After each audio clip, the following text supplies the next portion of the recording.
Welcome back to Afternoon Express, my favorite place in the world, which is the kitchen.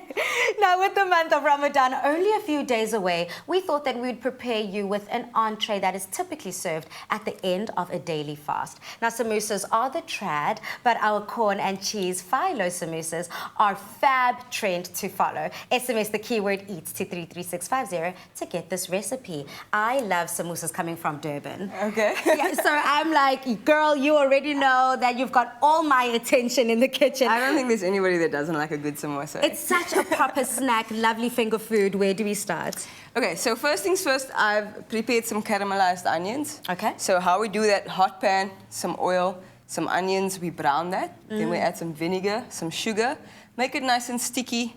We cool it down, because otherwise it would melt our cheese. And then we just whack that in a bowl. Right in there. Then we have some corn from Woolies. Super easy already, you say deboned, so if you take it off the roots, the rain. It's just drained. Drained. Drained canned corn, you know, it's quite a tongue twister. It is a tongue twister, I'll leave that to you. Okay. And then we're going to add some cheese. Oh, I see we've got three gorgeous cheeses here. Which is the first one? That's cheddar. Then I'm going cheese. to add some mozzarella. I like that sort of chewy, kind of sticky feeling that the mozzarella cheese gives me. Definitely. In my samosa. And then I have, just for that creamy kindness, I got the... Is that feta? Danish feta. Lovely. Yes, and then for the flavor, I'm adding some chives. Love that. And then for the kick, what's a samosa without a kick? Without a kick. Yeah, I was holding on to hope that you were going to add some chilies. To me, cheese and chilies, best friends. Definitely. I have it in like every meal. Cheese and chili? I'm telling you. Really? And avo. But that's a story for another day. So what I'm doing today is I kind of wanted to show you a healthier version than a deep-fried samosa, because I find that if you like working out and you want to have a healthier diet, it's very difficult to sort of eat deep-fried foods. Yes. And when you're fasting all day, it's very difficult not to have that craving of eating that samosa. So we're going to do some phyllo. Okay, whilst you're preparing the phyllo, if you want to try these corn and cheese samosas at home, SMS the keyword EAT to 33650, and you could be wrapping it up with us in the kitchen. Are you going to do one with me? Yeah, I would love to. Yeah, why not? Hey, now my It's not the easiest of things to do. Now my true creative skills are coming out. I actually have a trick for folding samosas. Oh, you do? I'm not going to give away my tips and tricks just yet. Okay, so first things first, get your pastry cut in about 25 centimeters length, 6 centimeters width. Yes. You want to kind of keep it over your hand, nice and comfortably. Okay. And all you want to do is you want to take one corner and you want to fold it over into with a triangle. with a slight little margin.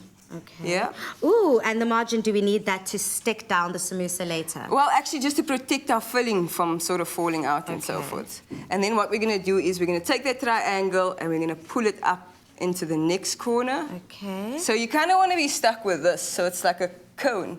Like a cone situation. Yeah. So how many times do I need to fold it before twice. I know? Just twice. Oh, just okay. twice. So it's that the first one, which is the triangle. But now we're not going. We have to pull it up to make that sort of cone. Got you. And then what we're going to do is we want to make sure that there's no holes on the inside, because if there's a hole in the samosa, all the filling will just leak out and ooze out. Yeah. Okay. And then we're going to take a nice heaped teaspoon and fill it up. Okay. My pastry has kind of gotten a tear in it, but it's okay because I'll just wrap it up and make sure that everything is sealed. Cool. So now that our cone is sort of filled, we want to kind of like stick the corner to make sure that there isn't a hole in that corner, and then pull it up. Yours against is the margin. So much cuter than mine. All we want to do is just do that all the way, making sure that we're getting our triangle shape. The whole time. Yours is more like a spinacopita, which is like a Mexican phyllo treat, because it's a different shape. Look at me taking it international. Look, I'm just going to claim anything that I can get at this stage. And then we're going to use some butter. Nice. Just to stick the pastry together. Okay. And that's kind of how. This is kind of fun. Yeah, everything in life takes practice, you know. So samosas is one of those things that takes lots of practice. Stunning. But you can always check out my YouTube video on how to put that together. Yeah, to fold it, because it's a real technique. Gorgeous. A lot of chefs can't even do that. And if you want to try folding your perfectly shaped samosas at home, SMS the keyword EAT to 33650. Whilst we're putting the finishing touches, let's cross over to you, Jeannie.